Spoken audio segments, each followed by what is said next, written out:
उत्तर प्रदेश में इस समय यूपीपीएससी के माध्यम से एलटी ग्रेड शिक्षक भर्ती के लिए आवेदन लिए जा रहे हैं, जो कि 9वीं और 10वीं के शिक्षक होते हैं।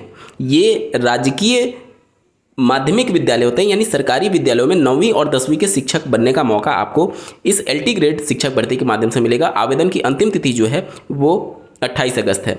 साथ ही साथ यूपीपीएससी ने प्रवक्ता पोस्ट के लिए भी पद विज्ञापित कर दिए गए हैं, यानी कि अगर आप राजकीय विद्यालयों में, सरकारी विद्यालयों में, उच्च माध्यमिक विद्यालयों में 11वीं और 12वीं के शिक्षक बनना चाहते हैं तो इस प्रवक्ता पोस्ट के माध्यम से आप सरकारी टीचर बन सकते हैं सरकारी विद्यालय में, माध्यमिक विद्यालय में। वहीं पर उत्तर प्रदेश शिक्षा सेवा चयन आयोग के माध्यम से टीजीटी पीजीटी के लगभग एडेड विद्यालयों में 30,000 पद विज्ञापित किए जाने प्रस्तावित हैं इसी 2025 में। उसके लिए प्रक्रिया आगे चल रही है। इसी के बीच में यूपी में सोशल मीडिया साइट्स पर एक खबर वायरल हो रही है, जिसमें यह दावा किया जा रहा है कि एलटी ग्रेड में टेट को लागू करने से संबंधित याचिका माननीय हाईकोर्ट पहुंची हुई है और वहां से उत्तर प्रदेश राज्य सरकार को नोटिस इशू किया गया है इसका जवाब देने के लिए, और इस मामले की अगली सुनवाई अगले डेट पर होना प्रस्तावित है। तो क्या ये माना जाए कि एलटी ग्रेड की जो शिक्षक भर्ती है उस पर स्टे लग जाएगा और फिर से पहले टेट कंडक्ट करा करके फिर एलटी ग्रेड या फिर जो प्रवक्ता पोस्ट है या फिर जो आने वाली टीजीटी पीजीटी की भर्ती है उसमें टेट लागू करने के बाद फिर से पद विज्ञापित किए जाएंगे, ये जो नोटिफिकेशन जारी हुआ है उसको रद्द करके? ऐसे तमाम प्रश्नों का जवाब इस वीडियो में ढूंढने की कोशिश करेंगे। अंत तक जरूर जुड़े रहिएगा। नमस्कार दोस्तों, मेरा नाम है नीरज, आप देख रहे हैं कैरियर बिट यूट्यूब चैनल। अगर आप इस चैनल पर पहली बार विजिट कर रहे हैं तो इसको सब्सक्राइब करते हुए बेल आइकन को प्रेस करना ना भूलें। देखिए, किसी भी मैटर को जब कोर्ट में चैलेंज किया जाता है तो इस प्रकार के मामले में अगर पहले से कोई एग्जिस्टिंग एक्ट है, कोई कानून है, तो वो क्या कहता है उसके आधार पर माननीय हाईकोर्ट या फिर सुप्रीम कोर्ट में जब मामला जाता है तो वो जजमेंट दिए जाते हैं। ये भर्तियां किस स्तर के लिए हो रही हैं, तो चाहे आप टीजीटी पीजीटी की बात कर लीजिए या फिर एलटी ग्रेड या फिर जीआईसी में लेक्चरर पोस्ट की बात कर लीजिए, ये सारे जो पद हैं वो 9वीं से 12वीं तक के शिक्षक बनने के लिए हैं। और 9वीं से 12वीं तक के शिक्षक के लिए एनसीटी का जो गाइडलाइन है वो ये कहता है कि टेट की रिक्वायरमेंट नहीं है। यहाँ पर टेट की रिक्वायरमेंट यहाँ पर नहीं है। टेट की जो रिक्वायरमेंट है एनसीटी की गाइडलाइन के हिसाब से वो आरटी एक्ट के अंतर्गत जो भी टीचर आते हैं, यानी कक्षा 1 से लेकर के कक्षा 8वीं तक के टीचर, उनके लिए टेट अनिवार्य है। यानी प्राइमरी लेवल का कक्षा 1 से 5 के शिक्षक के लिए और अपर प्राइमरी लेवल का कक्षा 6 से 8 तक के शिक्षक के लिए। हालांकि जो राष्ट्रीय शिक्षा नीति यानी एनईपी 2020 है, उन्होंने टेट को सारे स्तर के शिक्षकों पर लागू करने के लिए यहाँ पर सिफारिश की हुई है। तो क्या जो राष्ट्रीय शिक्षा नीति है उसके आधार पर माननीय हाईकोर्ट ये जजमेंट दे सकती है कि इसको टेट यहाँ पर लागू कर दिया जाए? देखिए, शिक्षा नीति जो है वो एक सुझाव मात्र है।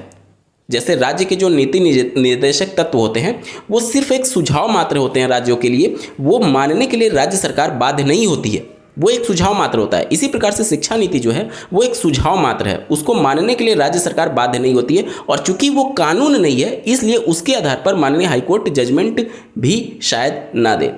और उत्तर प्रदेश राज्य सरकार का जो अपना खुद का नियमावली है इन स्तर के शिक्षकों के लिए, उसमें टेट का कहीं पर भी जिक्र नहीं किया गया है। और जहाँ तक बात है एनसीटी की, जो कि इन शिक्षकों के लिए मिनिमम एलिजिबिलिटी तय करता है और सारी क्राइटेरिया वो तय कर रहा होता है, तो वहाँ पर भी इसको लेकर के टेट की अनिवार्यता नहीं रखी गई है। अन्यथा के कंडीशन में चाहे आप केंद्रीय विद्यालयों में बात कर लीजिए तो वहाँ पर जो टीजीटी पीजीटी के पद विज्ञापित किए जाते हैं, DSSB की बात कर लीजिए, वहाँ पर जो टीजीटी पीजीटी के पद विज्ञापित किए जाते हैं, या फिर अन्य कुछ एक राज्यों में देखेंगे तो वहाँ पर टेट लागू नहीं है। क्यों? क्योंकि इस तरीके का नियम नहीं है।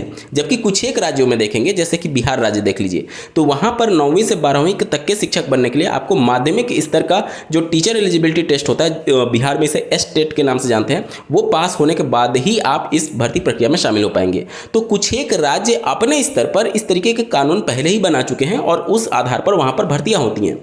लेकिन जब बात आती है उत्तर प्रदेश की, तो इनकी नियमावली में टेट का जिक्र नहीं किया गया है और एनसीटी भी टेट की अब तक बात नहीं करता है 9वीं से 12वीं तक के शिक्षक के लिए। चाहे आप केंद्रीय स्तर पर देख लीजिए या फिर कुछ एक राज्य जहां पर नियमावली में अभी ये चीज़ें इंक्लूड नहीं हुई हैं। तो ना तो एनसीटी कह रहा है और ना ही उत्तर प्रदेश की शिक्षक भर्ती का नियमावली ये कह रहा है कि टेट यहाँ पर लागू होगा।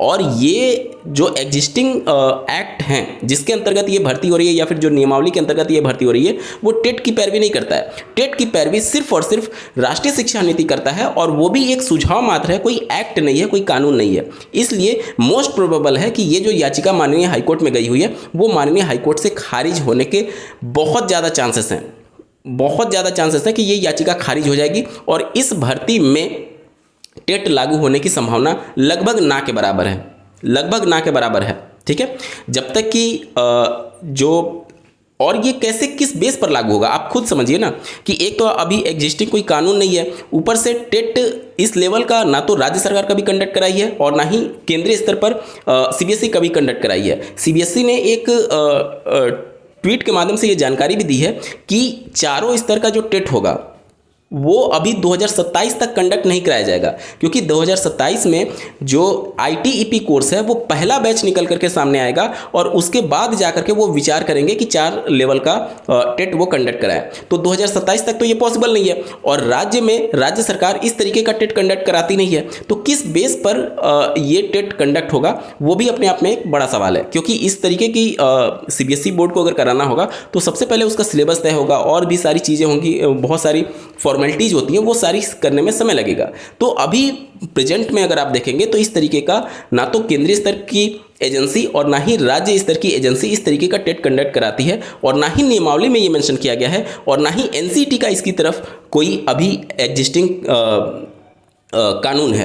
तो केवल शिक्षा नीति के बेस पर इस तरीके का जजमेंट हाईकोर्ट नहीं देगी कि इस भर्ती के विज्ञापन को रद्द करके और टेट इसमें लागू कर दिया जाए। ठीक है, तो मोस्ट प्रोबेबल है कि ये जो याचिका गई है टेट लागू करते हुए फिर इसका नोटिफिकेशन जारी किया जाए और उसके बाद इसमें भर्ती प्रक्रिया शुरू की जाए। मोस्ट प्रोबेबल है कि ये याचिका खारिज हो जाएगी। आपको क्या कुछ लगता है कमेंट के माध्यम से जरूर बताइएगा और ऐसे ही महत्वपूर्ण अपडेट के लिए इस चैनल को सब्सक्राइब करना ना भूलें। इस वीडियो को देखने के लिए आपका बहुत बहुत धन्यवाद। भगवान करे आपका दिन शुभ हो।